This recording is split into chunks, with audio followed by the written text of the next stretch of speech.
So, today we're going to dive into a superpower that honestly is getting rarer and rarer in our world, and that's internal validation. Let's really get into the psychology behind what that even means. I mean, think about it. We are all swimming in this, right? The attention economy. It feels like likes, shares, and views have become the main currency, the way we measure, well, everything. But you gotta stop and ask yourself, is there a different way? A more stable way to figure out our own worth? And that is the big question we're exploring. What if real power isn't about being seen by everyone? What if it's about being so secure in who you are that you're totally okay with being invisible to the crowd? Which brings us right here to the attention economy trap. We're going to take a look at the people who seem to have just sidestepped the whole thing. You know, the ones who are perfectly fine being unseen, maybe even misunderstood. So what's their secret? Well, it's not some kind of magic, it's psychology. It's all about building an inner foundation, and it rests on two massive pillars. First, there's your self-concept. That's basically the who am I part. And second, there's secure self-esteem. That's the how do I feel about who I am part. Let's start with self-concept. Everything really kicks off with clarity. People who have a strong self-concept, well, they've done the hard work. They truly know who they are, what they stand for, and where they're trying to go.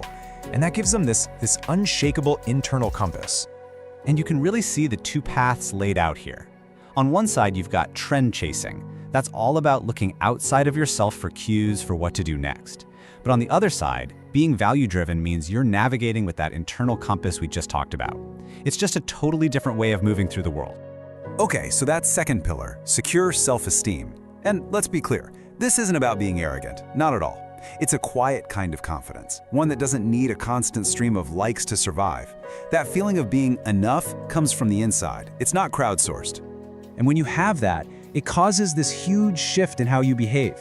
Your actions just stop being performances. You're not posting that photo or taking that job to prove anything to an audience anymore. You're just living your life for you. This whole idea leads us to a really powerful metaphor, keeping your own scorecard. Psychologists call this having an internal locus of evaluation.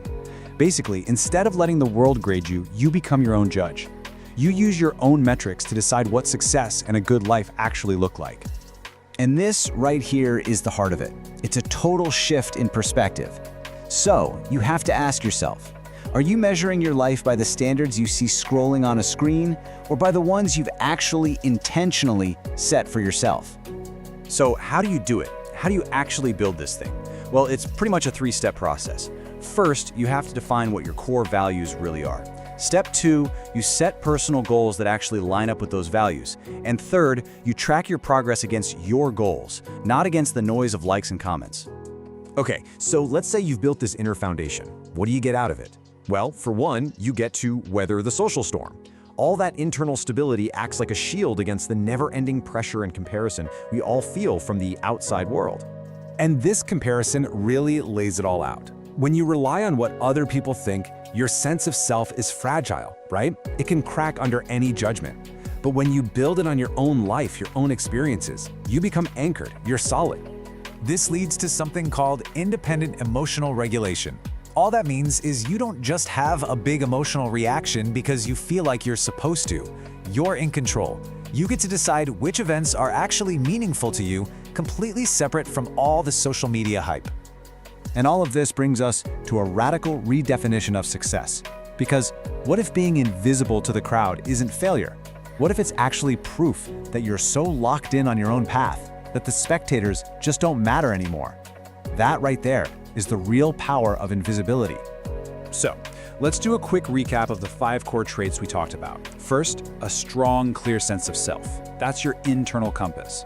Second, a secure self-esteem that you feel yourself. Third, your own internal scorecard for success. Fourth, high emotional stability that lets you weather any storm. And finally, the power to regulate your own emotions, free from the pull of the crowd. So I'll just leave you with this one last question to think about. In a world that is literally selling attention 24/7, what is your own approval actually worth?